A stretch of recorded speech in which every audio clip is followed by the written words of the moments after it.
Welcome to Bipolarcast, episode 8. We're talking about bipolar illness and specifically metabolic interventions that can help us and that have helped us. So yeah, we'll jump right into it. We're talking to Carrie Brown today. Carrie, do you want to just give us like a cursory background on maybe, you know, your history and how you discovered this treatment? So that would take a long time.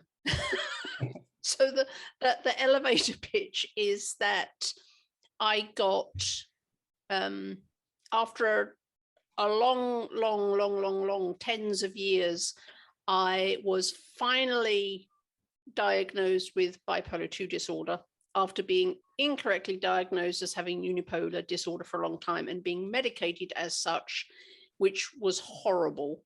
I've since found out that if you're bipolar, you really should not take unipolar medications because bad things happen. And I know that from experience. How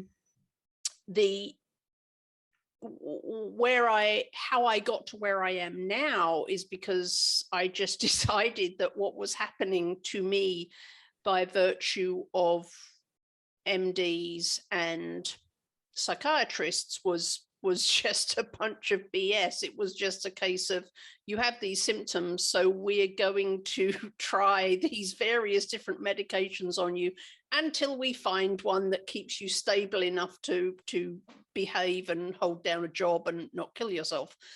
And one day I just got really mad and I said, I'm sorry, but this is BS. Why is nobody asking, why does Carrie have bipolar? Like, isn't that the critical question? Why is nobody asking that? It's like they just wanted to medicate me into normalcy. Whereas I was like, well, if we found out why I had bipolar, then maybe I wouldn't have bipolar anymore. And so that was kind of what started my journey. And so I have the end of the story is that I have now been completely medication-free and symptom-free from bipolar 2 disorder since October 2015, so 6.5 years. That's amazing. So it sounds like you were frustrated with the treatment and all these meds and the doctors telling you have to take meds, You're asking why, what is happening to me?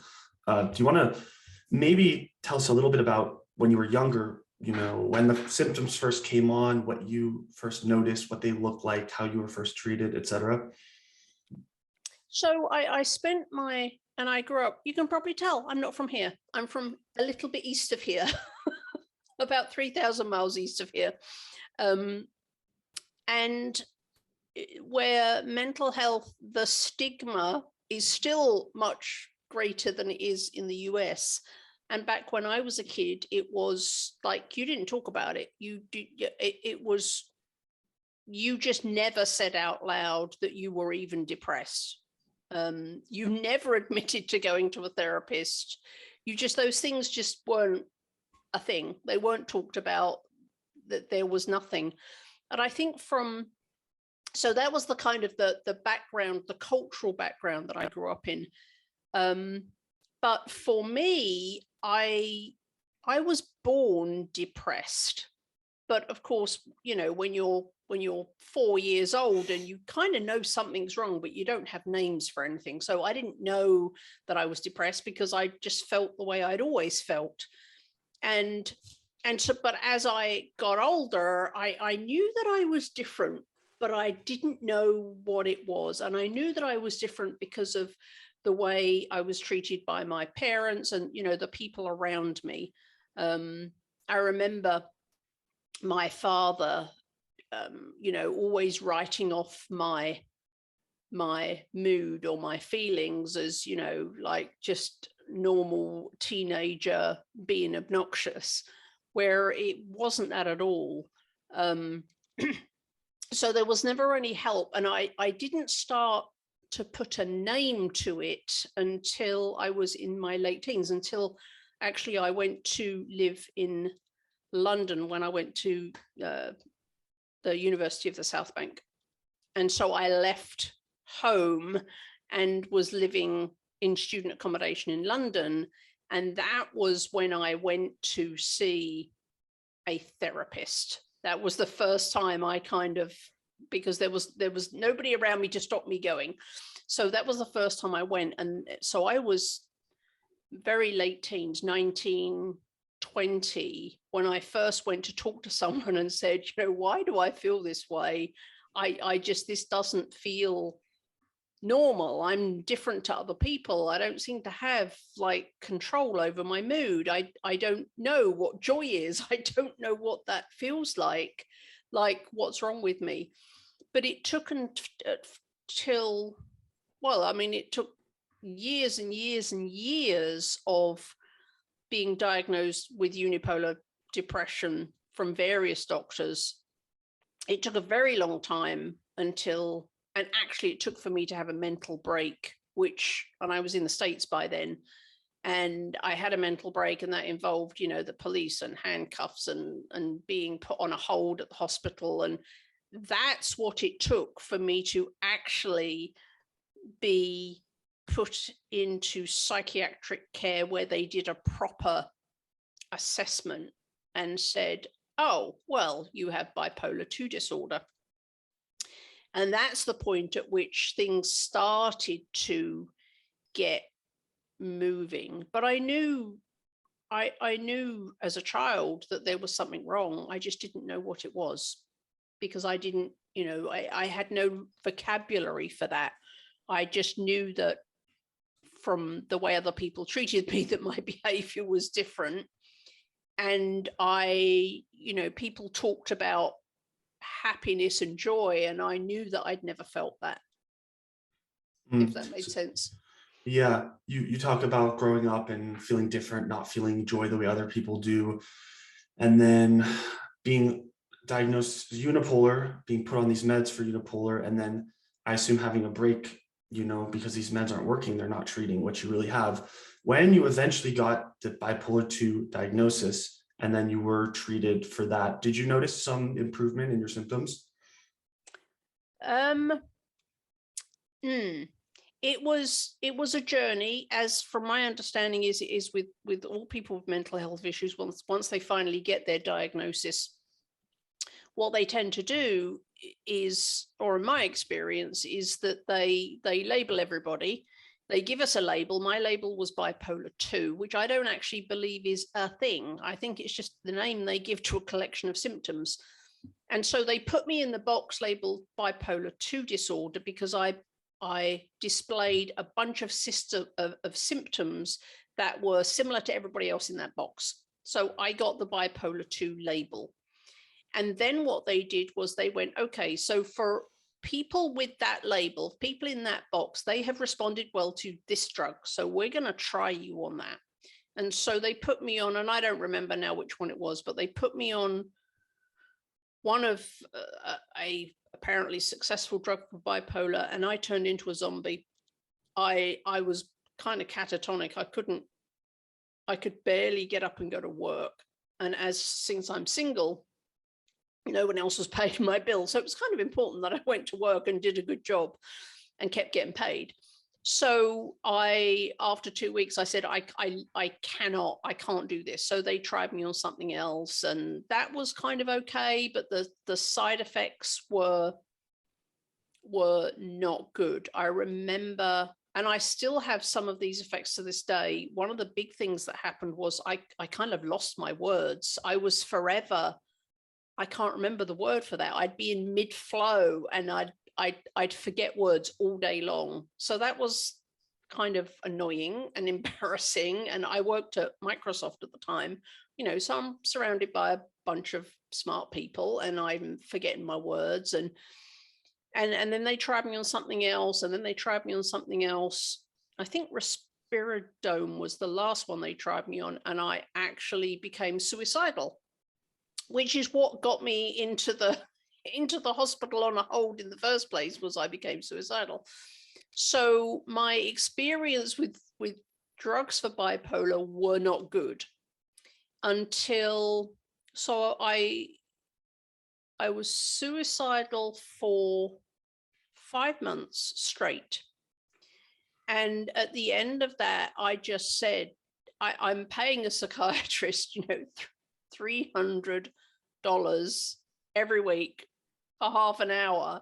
And all that was happening was that I was turning up and saying, hey, I've been thinking about this, because I do think a lot. I'm an introvert. I think a lot about things. And I'd go up and with my $300 and I'd say, hey, I was thinking about this. What do you think about that? And he'd go, that's a great idea. Let's do that. And so after a few weeks of that, I was like, so I'm paying you to agree with what I've worked out about what we should try. And I called him out, and he kind of agreed with me that psychiatry was just kind of this, we don't really know. We just try what's worked with other people until we get it right. And so I said, but I'm still suicidal, after 5 months. This is madness. So I stopped going to see him, and I decided, if I'm going to be suicidal one way or the other, I'd rather do it unmedicated, because at least then I'm not filling my body with like crazy medications that have side effects and might be doing other things to me that I don't know. So since they're not stopping me from being suicidal, I'm just going to stop taking them, because it's not going to make any difference. So I did stop taking them. And after, I think 3 months, it became unbearable. And I went to see my MD about something else. And he said to me, I have a lot of experience with depression because my father's depressed and so on and so forth. Will you try one more thing? And I said, okay. And he put me on lamotrigine, which, for those who are not familiar, is actually an anti-seizure medication, and which will make sense in a moment. He put me on lamotrigine, and within 3 days, it was like somebody had switched the light on. It was magical. I felt joy for probably the first time in my life. And I woke up and I was just like this, oh, I'm going to go out and do this. And it was miraculous. And so that went on for 6 months, and I was just like, bingo, it's all good. We're home. And then after 6 months, I became suicidal. And so I went back to see him, and he said, we'll up the dose. So we doubled the dose, and the joy returned, and yay, okay. And 6 months later, I became suicidal. And that was the point at which I said, okay, this is ridiculous. This is a Band-Aid. And all that happens is that every 6 months we put a bigger Band-Aid on it. I can't spend the rest of my life, one, waiting for the other shoe to drop, or two, just taking increasing amounts of this drug that is helping in one department, but what else is it doing to me? And there were other side effects too.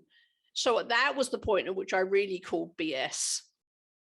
And I did two things. I got my DNA done. I spat in a tube and went and got my DNA done. And I also started a conversation with Dr. Ted Naiman on Twitter. And between those two things is how it came that I figured out where my bipolar was coming from. So my DNA indicated that I have this, I'm not a doctor, so I don't have the technical terms, but I have a little wrinkle on my genes, which is the MTHFR gene. It does not function properly. One of the things, and I discovered through researching that after I got my DNA back, that one of the things that does is it stops you being able to methylate. And methylation is a process that happens, all sorts of processes in the body require methylation. One of the things that requires methylation is B vitamins. And so pretty much I had been without B vitamins for my whole life. And the number one function of B vitamins, especially specific ones, is neurotransmitter health. So my neurotransmitters had never been properly fed, if you like. I also had a bunch of blood tests, and all of my B vitamins were like nil, nothing, like dangerously low levels of B vitamins. So that was one thing we discovered. The fix for that was very simple. It was simply a case of starting to take pre-methylated B vitamins. So you can buy them in a form where you don't have to do the methylation, it's already done for you. And the other thing was, as I said, I bumped into Dr. Ted Naiman on Twitter, and it turned out that his office was 11 miles from my house when I lived in Seattle. And so we got talking, and he said, I think I can help with your bipolar. And so I'm like, I'm signing up for that. So I went to see him, and he said, I want to put you on the ketogenic diet.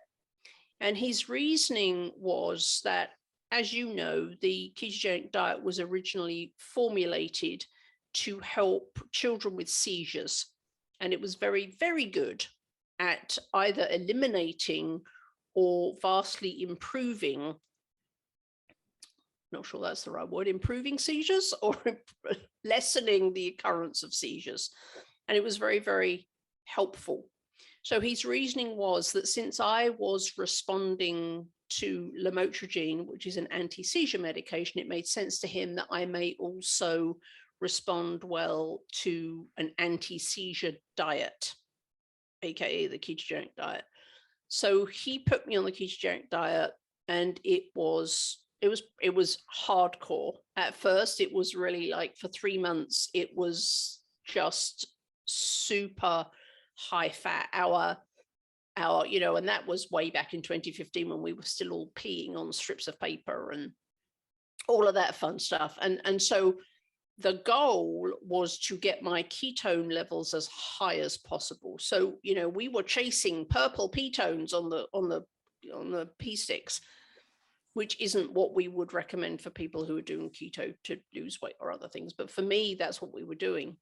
And after 3 months of doing keto, and after 6 weeks after I started with Dr. Naiman, we put me on the methylated B vitamins. And 6 weeks after that, Dr. Naiman said, we can take you off the lamotrigine. And I was terrified because I did not want to just land back in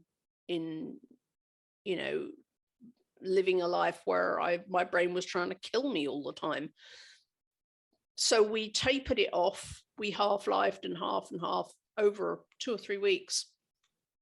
And I have been unmedicated and symptom-free ever since. So, and I think for about the first 3 or 4 years, I was just waiting for that shoe to drop. I was just waiting for the day I was going to wake up and it was all going to come crashing in. But it hasn't. And I actually, and I don't have any kind of scientific evidence for this, but it feels like I have changed my physiology now. It feels, and I know that's a bit woo, but that's all I can tell people, is that I feel different now. And now I don't chase ketones, and I haven't done for several years, but I still don't have the symptoms of bipolar 2. They have never come back. So it does feel like there's been some permanent change physiologically that I do not have bipolar 2 anymore. This is an amazing story. I think it makes sense that because we treat epilepsy and bipolar and schizophrenia, a lot of these illnesses with the same medications, that the mechanism that could be causing them in the mitochondria and the metabolism could be similar.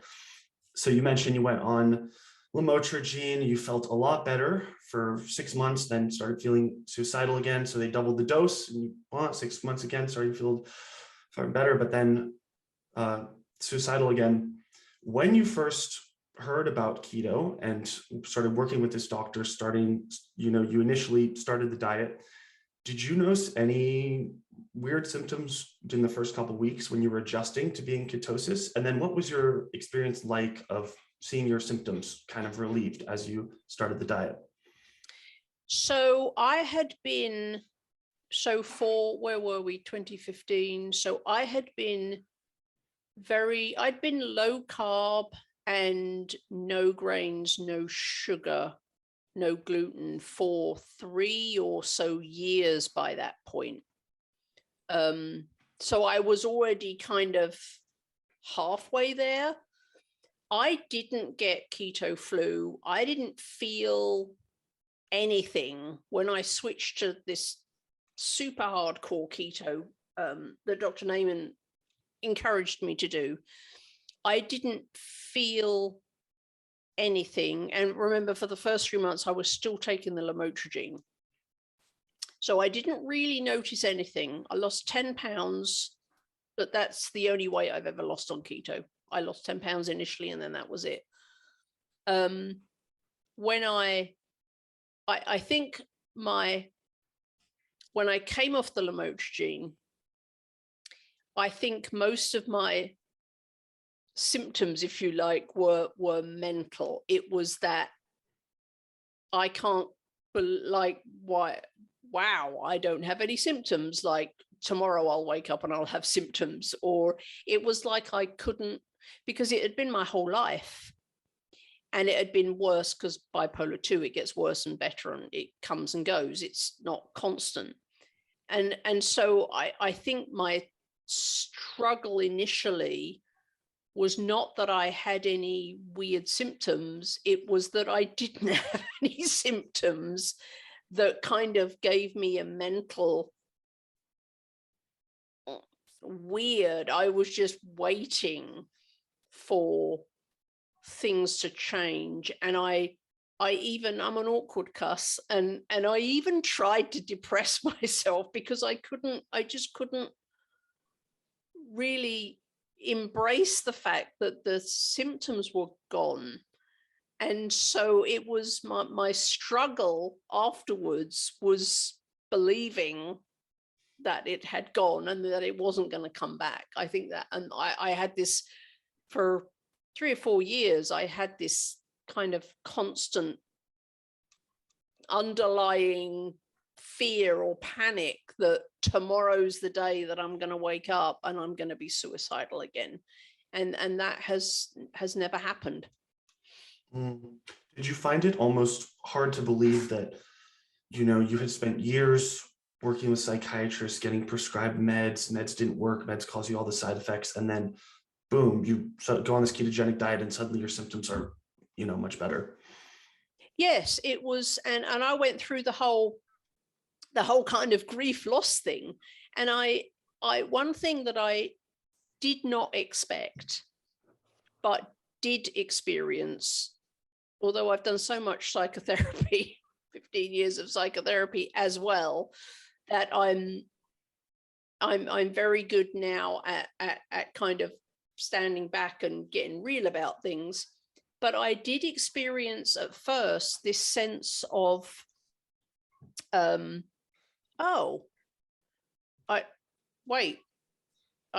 don't have the symptoms of bipolar anymore. I'm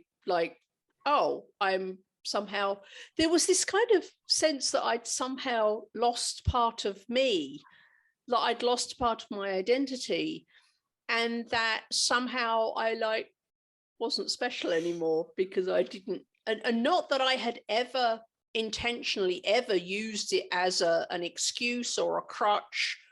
So I wasn't expecting these feelings, but they definitely were there. And I remember talking to my psychotherapist about it, going, wow, this was unexpected, but there's a part of me that is missing being able to say I have bipolar, because that I think it meant that there was nowhere for me to go ever in terms of personal responsibility anymore, because I didn't have this thing that I could say, well, I have bipolar. Well, I can't help it.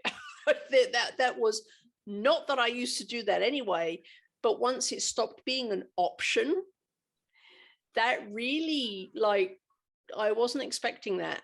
And it really did. I did several weeks of therapy on kind of wrapping my head around the fact that I'd lost part of my identity, had been wrapped up in the fact that I was bipolar, and now I can't say that anymore.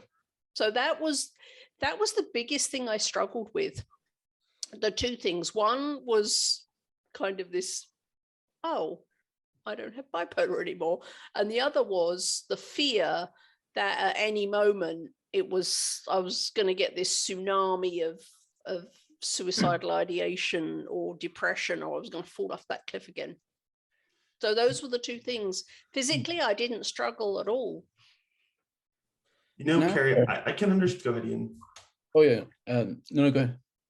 I can understand that, I think a lot of people who have a mental illness, so to speak, you see the psychiatrist and then they'll say, you have bipolar disorder. It's an illness. You're going to have it for the rest of your life. Yes. It's part of you, and you're going to have to take medication for the rest of your life. And so just, for me as well, discovering that there's this metabolic intervention that has such a profound effect on my physiology that it basically has removed the illness pretty much in my experience. I can kind of understand that. And, people get attached to the illness in that way. The same way I think you did. And I also did. One thing I do want to ask as well. So you're blah, blah, blah, sick, trying different meds, finally get in touch with the doctor, go on this diet. Was it any challenge for you? I know you mentioned that you were coming from already doing, fewer grains and a low carb at the time when you started doing keto. Did you find it hard, the restrictive nature of the diet and not being able to eat a lot of the foods that you see just out in the world, or was it pretty easy for you? So that's an interesting question. Initially, when Dr. Naiman asked me to do keto, because I was in this investigative stage, I was being my own detective, I'd done the DNA. The other thing that I did at the same time as Dr. Ted and the DNA was I had like a whole battery of blood tests. I had them test for everything, what I had, what I didn't have, what I should have and didn't, what I didn't have and should. And I also did a whole bunch of food sensitivity tests and ALCAT. I think it was the ALCAT test I did. It was like I tested everything because I was determined to find out why I had bipolar. So when Dr. Naiman put me on the ketogenic diet, I also got back this list of foods that I was sensitive to, and it was huge. And so when we layered keto on top of the things that I was not sensitive to, it left me with 9 things. So, so for 3 months, all I ate was 9 things. And I also, if you know about food sensitivities, you can't eat them. You have to rotate them as well. So I had this spreadsheet with 9 things on, and I had to rotate them over a 4-day rotation. So life was super simple. I opened it up. Oh, I'm eating hazelnuts for breakfast. Oh, I'm eating bison for lunch. Oh, I'm eating pork chops for dinner. And I did that for 3 months. So you want to talk about restrictive? That was restrictive. It made the keto diet seem like a food utopia afterwards. But the reason why 9 things on a 4-day rotating basis for 3 months was not a problem was because I was angry. I was angry at the fact that I'd spent my life battling with these things needlessly. My lamotrigine was like $1,300 a month, like the amount of money I'd spent, the psychiatry, like all that I'd been through. And I was angry. And I was also really angry because nobody else was asking, why does Carrie have bipolar? Like, isn't that the question? But nobody asked that ever except me. And so I was mad. And because I was mad, when you get passionate about something, you can do anything. And so if eating 9 foods on rotation for 3 months was what I had to do, sign me up. I don't care. So I was just in that kind of mental state of, I was Superwoman. I would have done anything because I did not want to live the rest of my life the way I had lived my life up to that point, being medicated and handcuffs and hospitals. And I mean, I was like, no, I'm not doing this anymore. So I don't think that experience is normal. So I think I had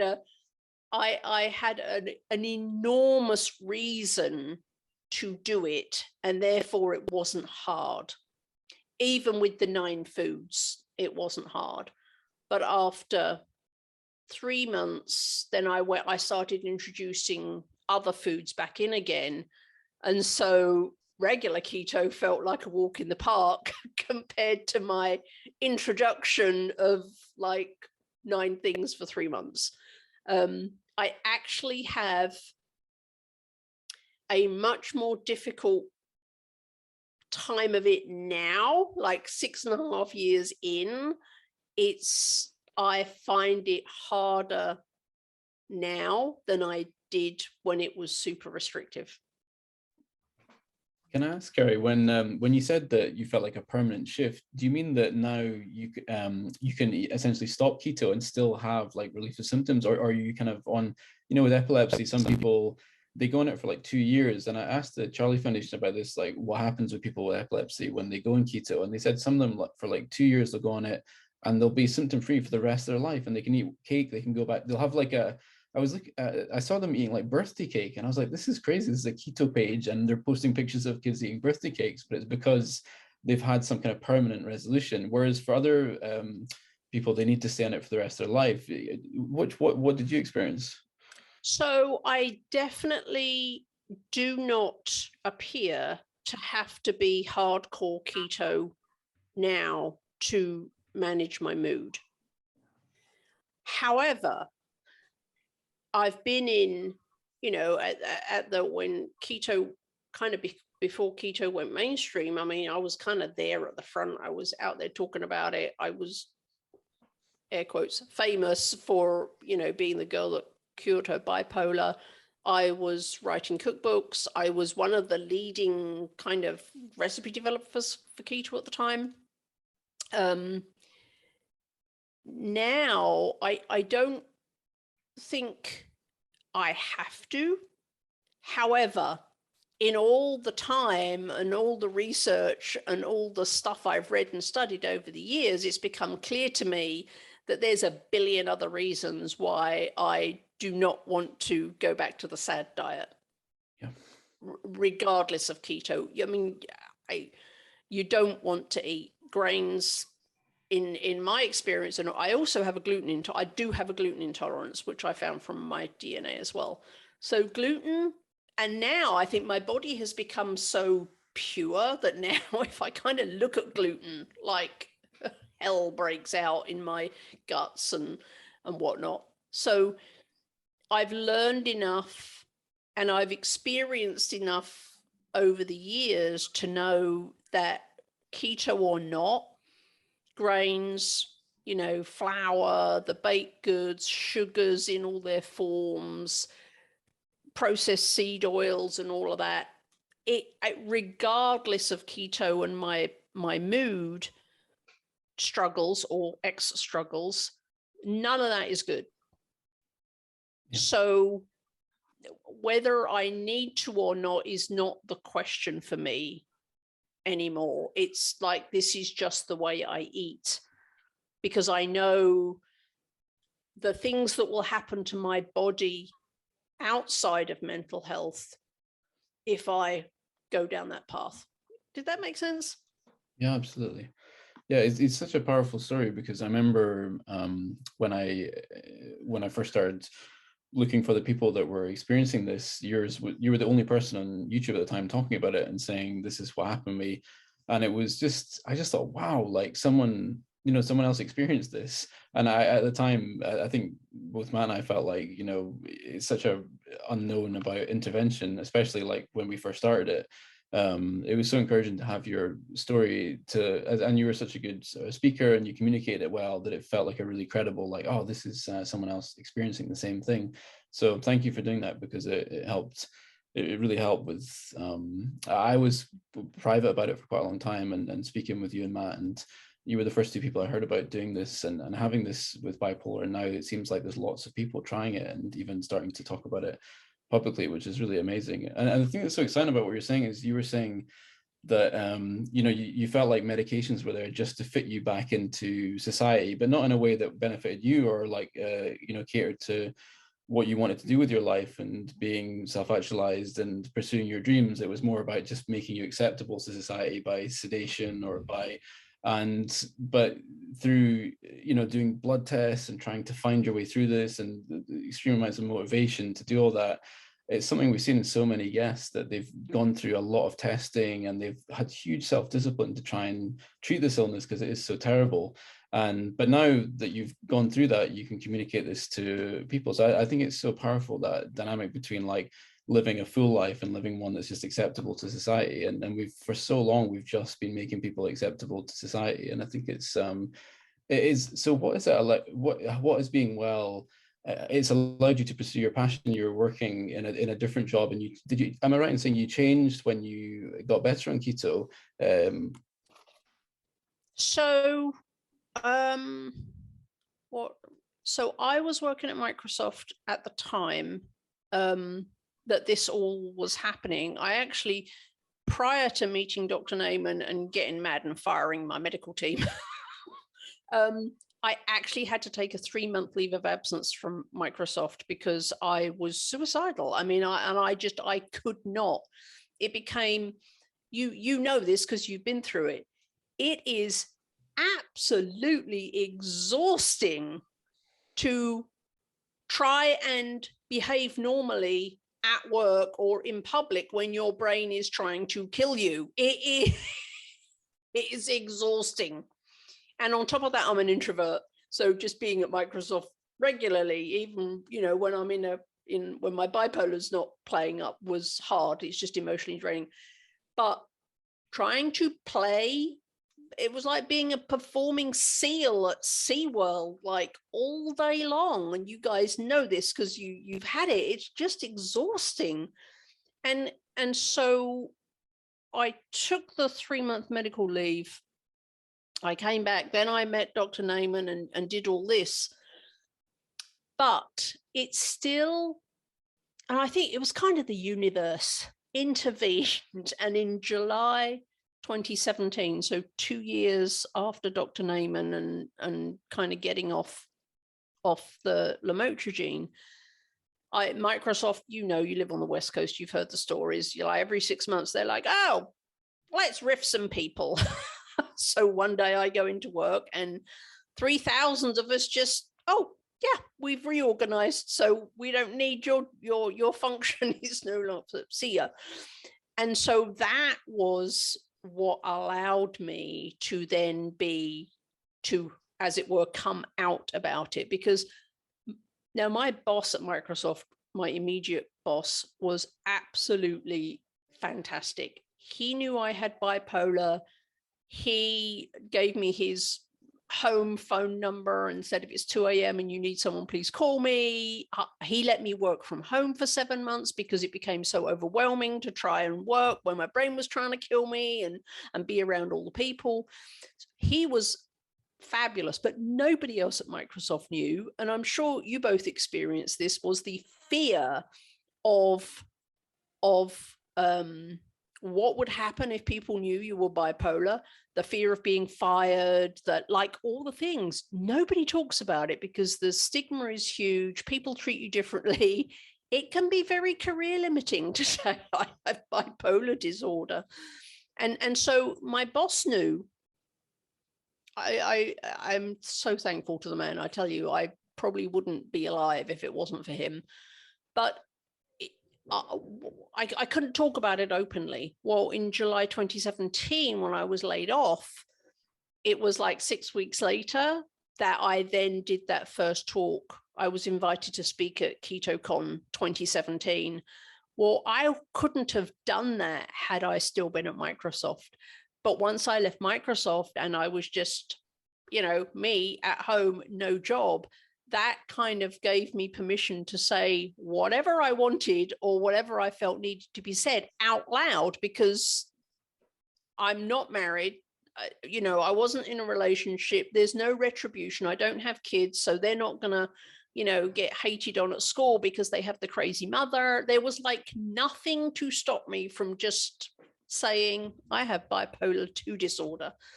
And so I did. So I went to KetoCon 2017 and I talked out loud about it. And I think that from what I've seen, that gave a lot of people permission to then say, you know what, I also have bipolar 2, bipolar 1, or other mental health issues. It gave them courage to say, this is BS. And I don't want to live like this. If she can completely transform her life from like this crazy, awful existence to like her dream life, then so can I. And I think now we see people, and there's also been some very high profile bipolars, and that has not hurt us any, that they've come out and said, I am bipolar. That is helpful. And then, of course, Robin Williams. That I think when Robin Williams died, it felt to me like that was a game changer that was a watershed moment for mental health, because people went, oh, wait, if Robin Williams could be depressed, then we can't stigmatize it because we love him and he was awesome.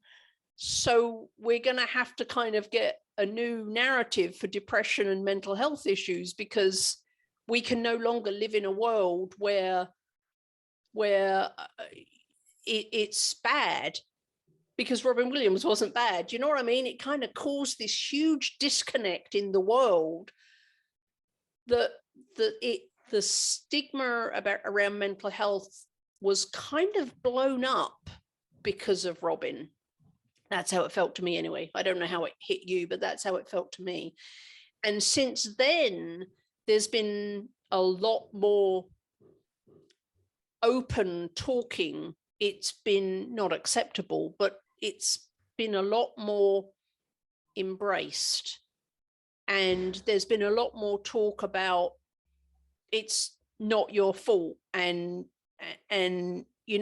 rather than before, it always felt like, you're just crazy and you're using this as an excuse and, all the other stuff, which, as you know, it's, for me anyway, it was just the most frustrating thing when my brain is literally telling me to kill myself and there's nothing I can do to stop it. And I think most people who don't have mental health issues just can't conceive how that could be. But it was definitely true for me, was that I was not doing anything to put these thoughts in my head, but I couldn't stop them. I had no control over them. And so my hope when I first spoke at KetoCon 2017 was I just wanted, and I hands up, my number one goal for that talk was that everybody in the audience would be in tears at the end of it. Because if people don't feel something, they won't act on it. They have to feel it. And so, and I did. It was kind of magical. Everybody was crying, and my hope was that they would really get a sense of what it was like for us who struggle with bipolar and mental health, that they really like started to get a sense of what it's like to live with it. I had one lady came up to me afterwards as I got off the stage, and she was sobbing, and I put my arms around her, because what else do you do with a person that's sobbing? And she said, my 11-year-old daughter has bipolar, and she said, I never understood what it was like for her until I heard you, and now I'm going to be a much better mother because now I understand what she's going through. And so I think even if we can do that, as well as help people to find why they have bipolar, if we can change the rhetoric and the stigma around it at the same time, that would just be the best thing in the world. I'm seeing a little bit of a movement, millennials, Gen Z, us younger kids, who I think people are starting to acknowledge that this is not some kind of personality defect or a defect of character, that is more than likely some kind of energy imbalance, some sort of metabolic dysfunction. It's like any other illness. It has nothing to do with you being a bad person. It has nothing to do with you being lazy, ungrateful. It's just the energy balance in your brain is different. Physically, your brain is doing something different. So I'm hoping we're going to see a little bit of a change in the stigma as well as these younger generations start to get older and older. Yeah, and I get the sense that the younger generation are a lot less tolerant of the BS than us who've been around for longer, because they kind of haven't grown up with it in the same way. And as I say, growing up in England, it was, I haven't been back for so long that I don't really know the state of play over there now, but I would guess that the stigma around mental health in England is still far stronger than it is here in the US. So I'm hoping that, that all the young people up and coming are a lot braver than we are.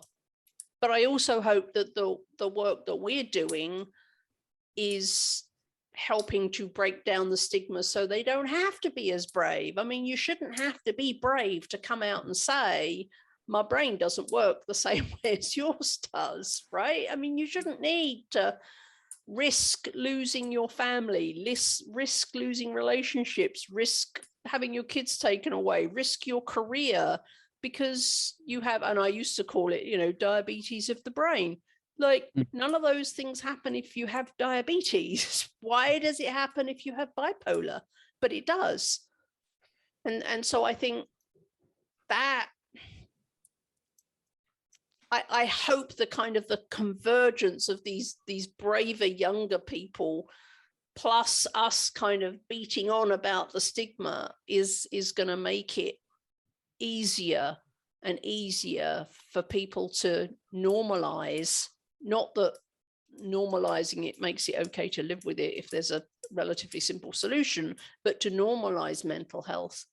And I also think that COVID, and this may be a strange comment, but I think COVID has kind of helped in some way, because like the whole world is suffering some kind of mental crisis right now. And it may not be a mental crisis like us who have had bipolar, more a physiological problem, but the number of people that have suffered from depression, it may be situational, but at least they've experienced what those feelings are. And I feel this sense that people are a lot more understanding now of depression, because so many more people have experienced it because of COVID, and it really sucked that had to happen. But let's make lemonade now out of lemons. That actually was a good thing. It's funny you say that because there's so many historical world leaders that brought people through crises that were so good because they were bipolar. Because if you're bipolar, you live in this depression and chaos and constant feelings of like almost like existential despair for a lot of people. That when the world descends there, you're kind of sitting around there drinking tea and having a biscuit because you've been living in there for like 20 years, and the world comes down and they're like, oh, how are you responding to this so well? And it's like, oh, this is my life. And I'm blanking on the name of the book. I'll try and remember it. But there's a good book about how like Winston Churchill, in World War II, he'd lived through so many depressions that when the war happened, it was almost like his emotions weren't that different to what they normally were because he was always in that space. But I just want to say as well, like, you're so right. It shouldn't have to be a thing of bravery, but it was really brave what you did, talking about it so early on and talking about it on YouTube and that being it like with your name attached to it is a very scary thing, and it does feel like there's still there can be consequences to that. But through doing that, you inspired me to talk about it more openly. I'm sure you're inspiring thousands of people to talk about it, and through this podcast, through Matt shared his story in the first episode, and immediately we got more people saying like, oh well, if you can talk about it then I can. And we're kind of seeing the snowball of like the more of us that are speaking about it, the more acceptable it becomes. And I think I think every person that speaks out about it, it makes it easier for someone else. And so I really hope that helps tackle some of the stigma. And I liked the way they described it of like, it's not you being a bad person, like your brain has an energy problem. And hopefully in the future, it'll be seen like the same way as if someone gets diagnosed with cancer, people will be like, oh, how can I help? Like, how can we make life easier for you? And, that's our hope for it. So now you're doing keto cooking, you have a YouTube channel and you have a website. Do you want to tell people about where they can find what you're doing at the moment in the keto space? So I like to keep things simple. So my website is carriebrown.com because I can actually remember that. And I have 5 keto cookbooks, 101 keto beverages, the keto soup bowl, keto for the holidays. Can't even remember them all. There's one I'm forgetting. The keto crock pot. But the one I am most well known for is the keto ice cream scoop. And I've also got some masterclasses, some online masterclasses, the keto ice cream scoop masterclass and keto for the holidays masterclass. So there's that. I'm now mostly though doing commercial food photography for Keto Chow at the moment. Keto Chow, and actually Keto Chow is saving me. Now, you said weight, because a lot of people go to keto for weight, and that's one of the things that I want to stop it becoming synonymous with weight gain, because I don't want the world to think, oh, keto, that's weight loss. I don't need keto because I don't need to lose weight. I want that to stop, because I want people to understand the myriad of other things, most important in my view, mental health, that keto is good for, and I don't want them to miss that message. However, I have just kind of reached that magical age in a girl's life when the big M is approaching. And so weight, I have never had a weight issue before. And I wouldn't say I have a weight issue now, but it's become very, very difficult to maintain my weight. And I've actually found that Keto Chow and higher protein is helping me more in the weight department than straight keto. So right now I'm doing higher protein, super low carb, less fat, but I am still very cognizant of what's happening with me mentally, because I don't know whether I'm immune now, as we talked about earlier. I don't know. So I'm taking that gradually, but from a weight loss perspective, I'm finding that higher protein, lower fat, very low carb is what's working for me. And on that note, I think it's really important to to let people know that this is not, and I'm sure you two have found this as well, it's not a linear thing. You don't find what works and then that works forever. Like, you constantly have to tweak and be willing to tweak what you do depending on what's happening in your body. And that kind of makes sense to me, because as you heal, then you have different needs. So I would, and I have met people for who high ketones did not help their mental health, but higher protein, lower fat, and even in some cases, slightly higher carbs has been the trick for them. So I think it's important that people understand that while they could follow my journey exactly and get the same results, they may not. It may be a different mix of things that gets them to where they want to be. I don't for 1 minute think that if everyone takes methylated B vitamins and goes on a hardcore keto diet, that all the bipolar in the world is going to be solved, because I don't think that bipolar is, I don't think there's only one way of getting there. I think bipolar symptoms can be caused by more than one thing, if that makes sense. You know, I don't think the three of us have the same symptoms because of the same cause. So I think it's important. I think it's a good starting place. And I've met, I'd say probably 99% of people who I've met with mental health issues who have tried keto, 99% of them have said it's absolutely helped them. But there are a percentage of people for whom it hasn't. So I just want people to be aware of that it's not a one size fits all. And I'm sure that your research has indicated the same. Yeah, it's certainly, you know, it seems to be a polygenic illness where there's so many different varieties of genes that can influence it, and that shows that all sorts of things can go wrong that lead to bipolar. But I guess the question is, it's increased so much over the last 30 years. There's some huge increase in the rates of bipolar. So that can't be explained just by genetics. And this is something Chris Palmer's talked about, is this huge increase happening. And how do you explain that? And there's something driving that. And the most significant environmental factor that could affect that would be a change in diet and our kind of lifestyle factors.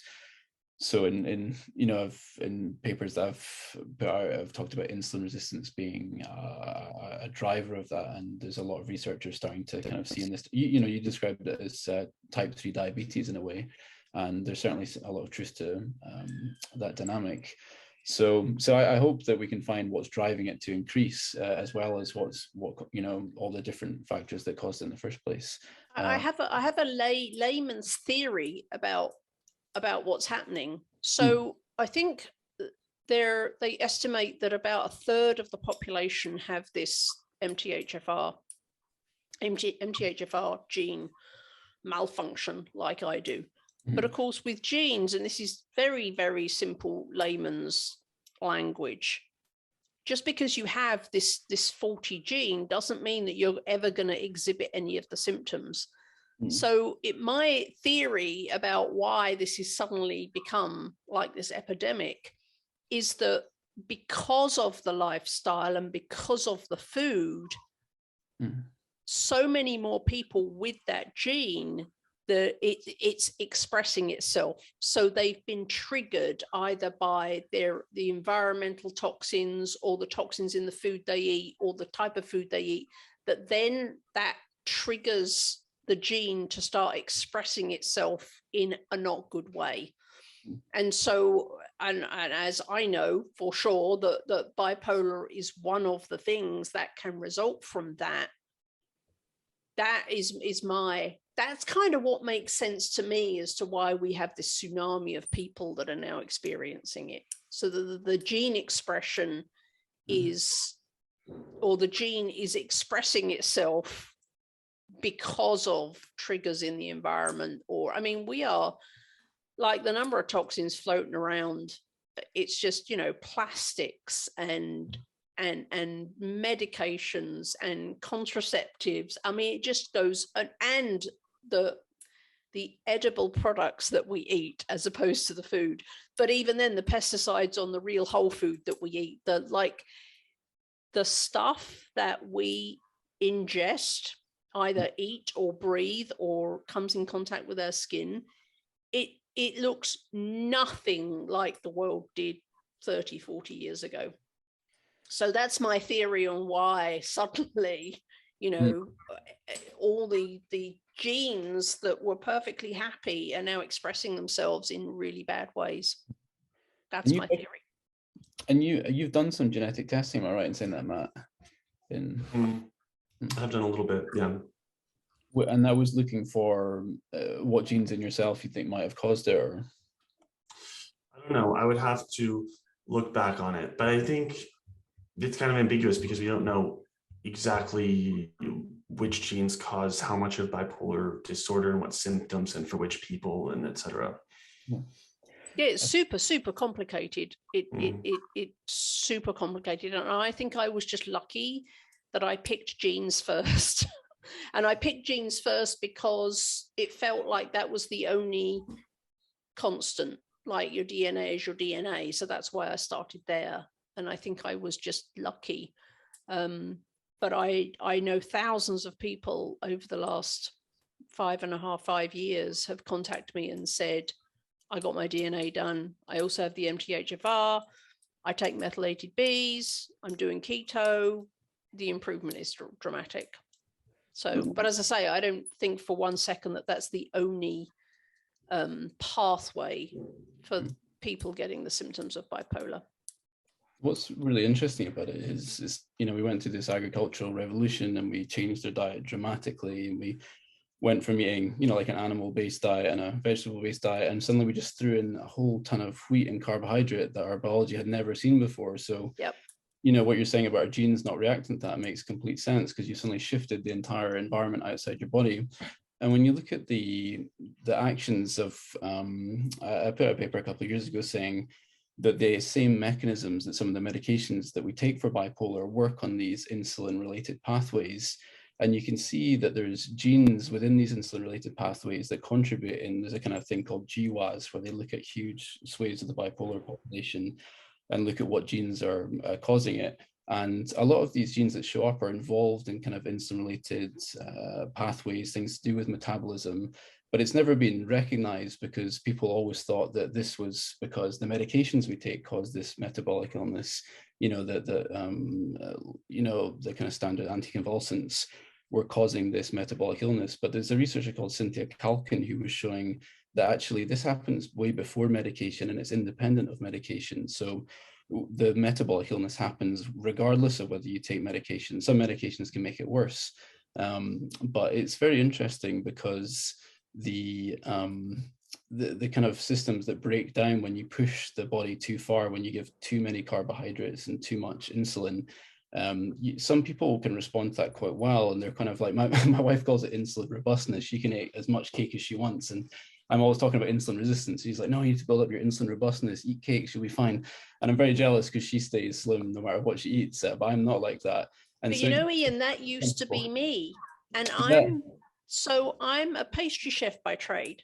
Yeah. And so I studied at the National Bakery School, which is part of South Bank University, and I ate sugar and cake all day long, every day.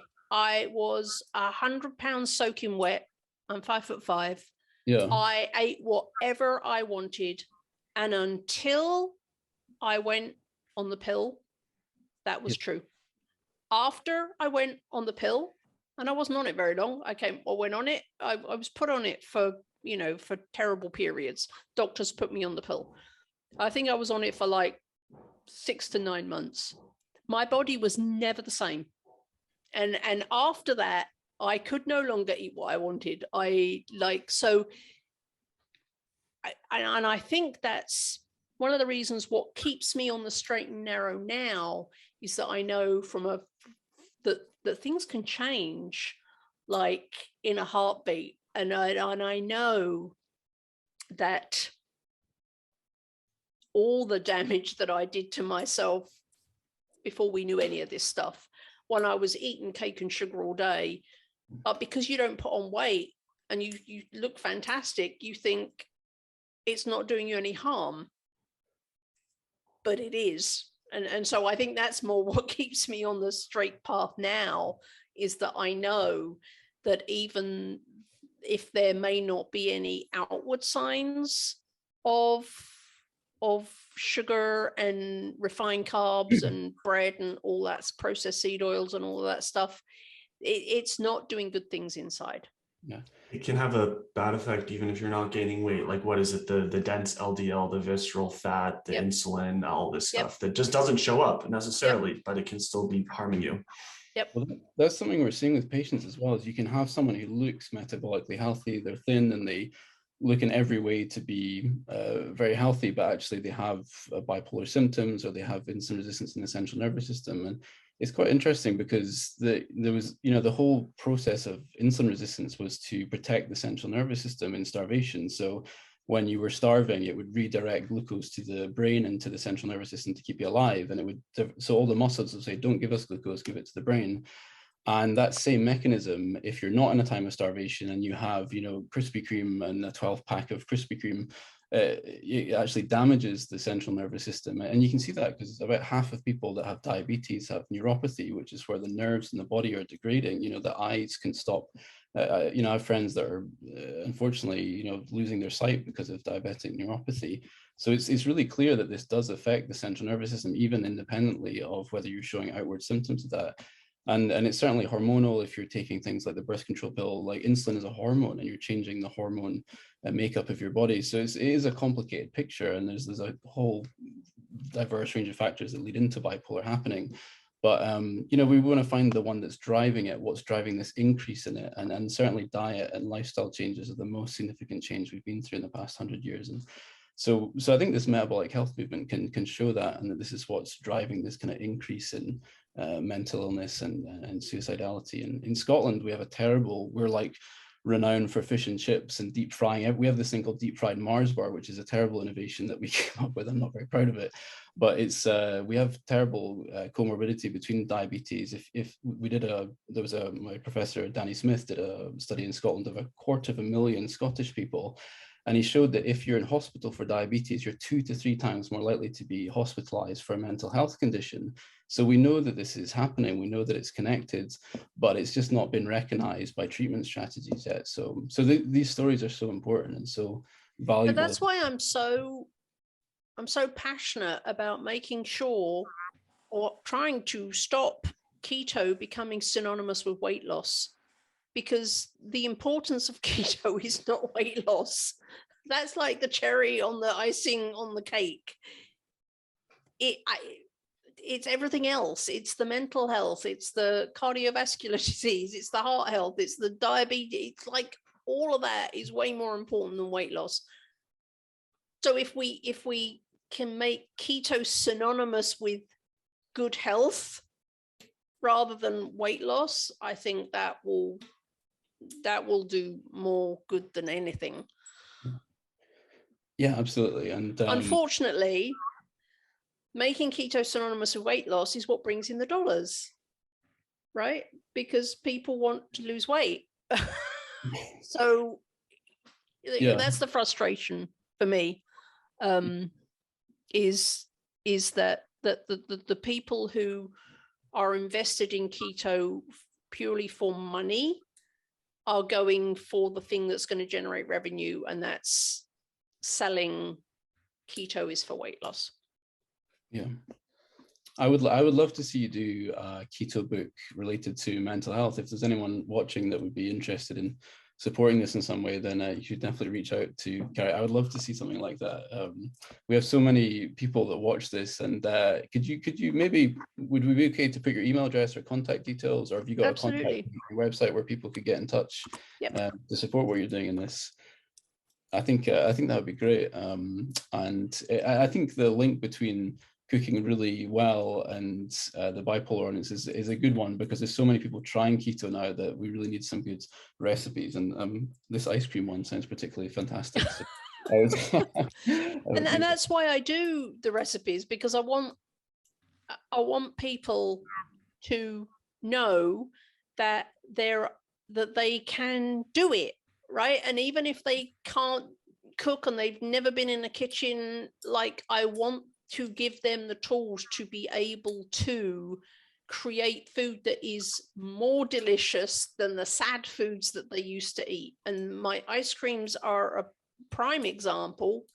Kind of bragging on my own stuff here, but this is because tens of thousands of people have told me, and I eat them too. So my ice creams, it's like eating premium ice cream. They're like Ben and Jerry's. They're like Haagen-Dazs. They scoop straight out the freezer. They rip all the things. It's just like your premium ice cream, only it's keto.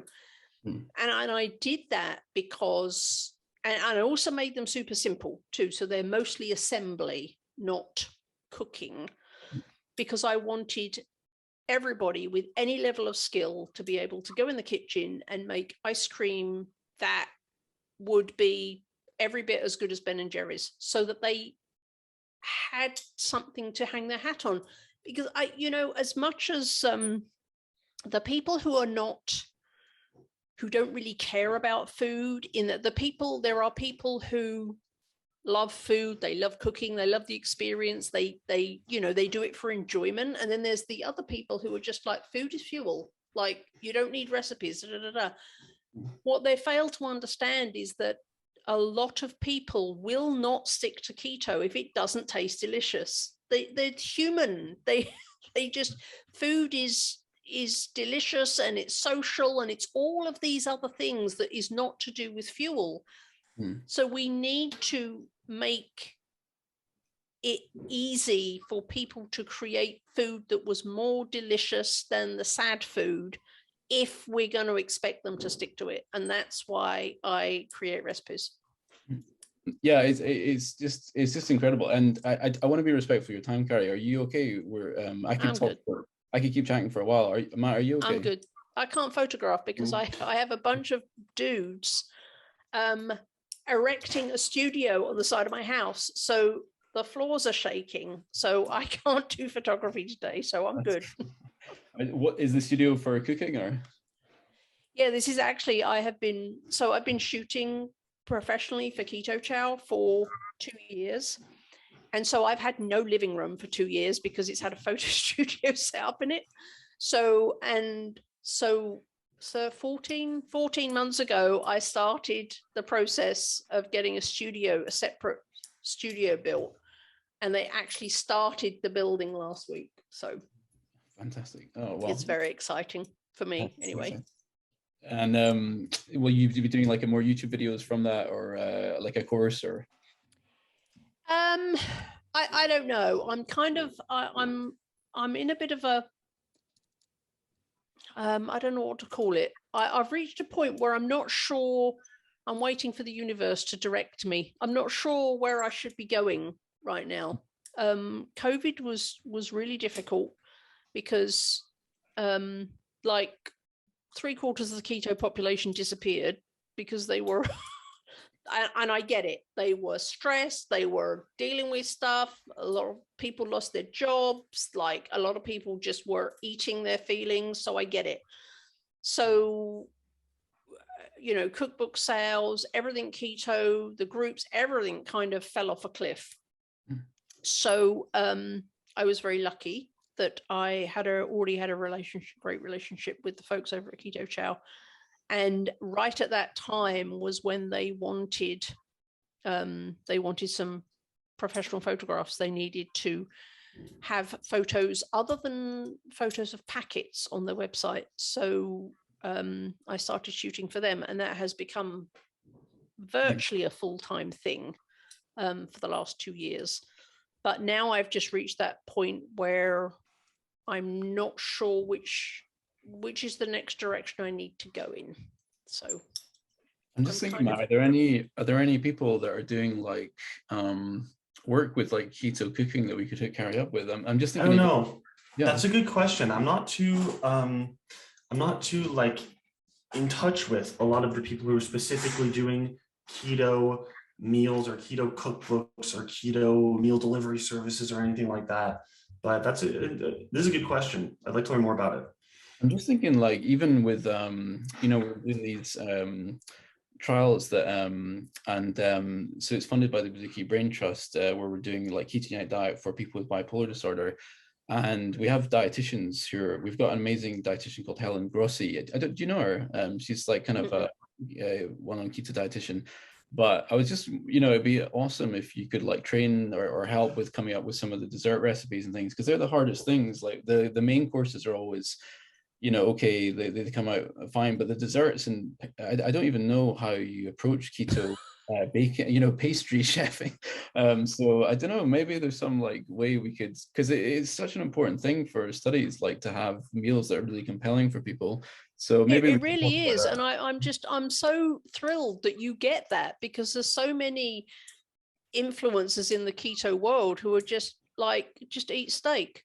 Yeah. It's not hard. You don't need recipes. And I'm just like, the number of people that have said to me over the years, if it wasn't for your ice cream, I would never have stayed the course. Or my husband is going keto because of your ice cream, because I gave him your ice cream. He said, okay, if I can eat this, then I will do it. Right.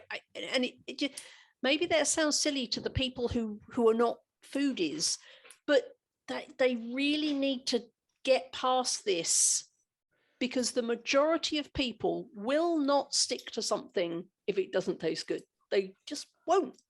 And there's so many crappy recipes out there that don't work, that a lot of people, they'll start keto, they get all these crap recipes, they have all these fails, they waste a ton of time, a ton of money, and the food tastes awful, so they fall off. Yeah. And it's so frustrating to me.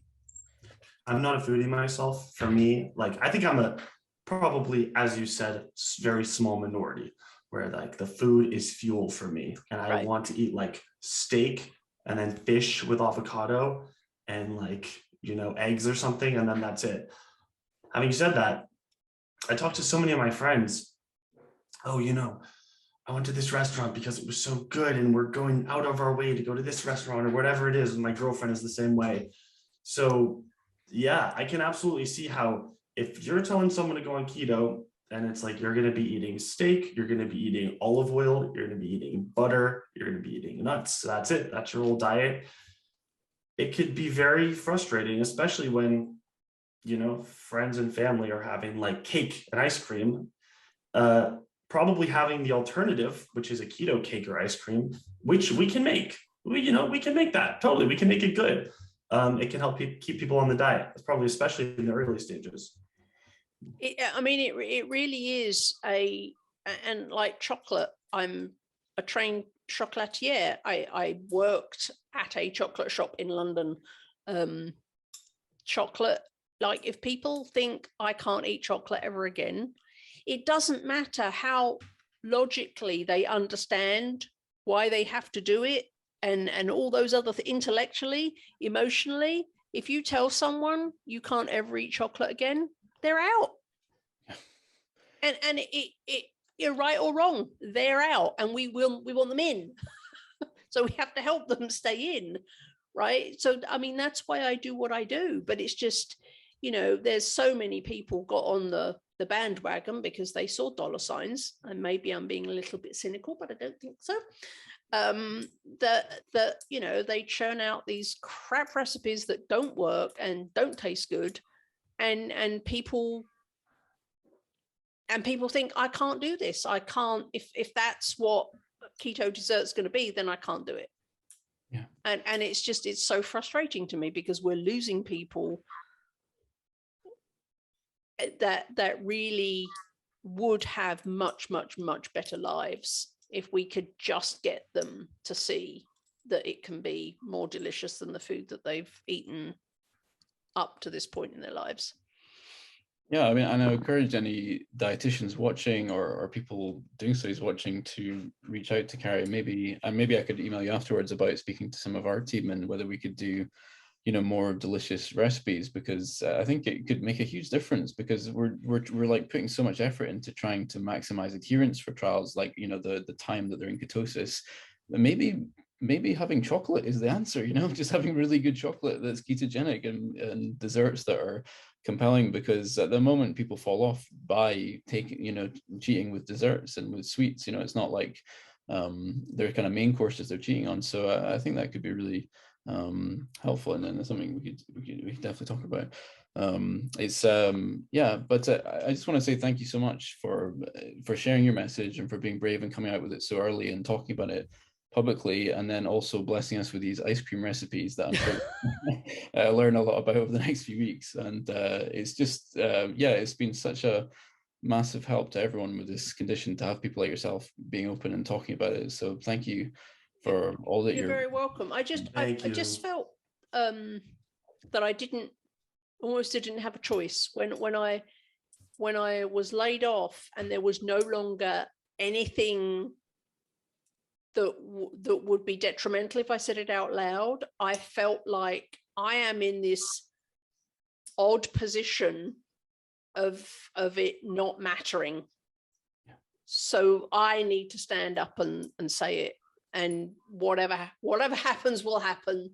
But I don't have the constraints that I understand most people have. So I get to be the one that stands up and says it out loud. And if that goes sideways, then oh well. I just really felt that it was the right thing to do, and I'd been put in a place where it wasn't going to hurt me as much as it would hurt most people. So that's why I did it. And then it's kind of, and you probably understand this, that once you've said it once the cat's out the bag, it's like I no longer care. Like I'm bipolar and it was just but it's just refreshing, because it's like, oh, it's okay to say this, like you're not going to explode, like the world's not going to disappear if you say that you're bipolar. And right, I think it makes, especially in a university, that can be very frightening for people to even consider it. But it was partly, I was saying before, it was like I was in a meeting with Matt like a few months ago, and he was just talking openly about being bipolar, and I was like, oh, nothing wrong happened, like everyone was supportive, everyone was nice about it.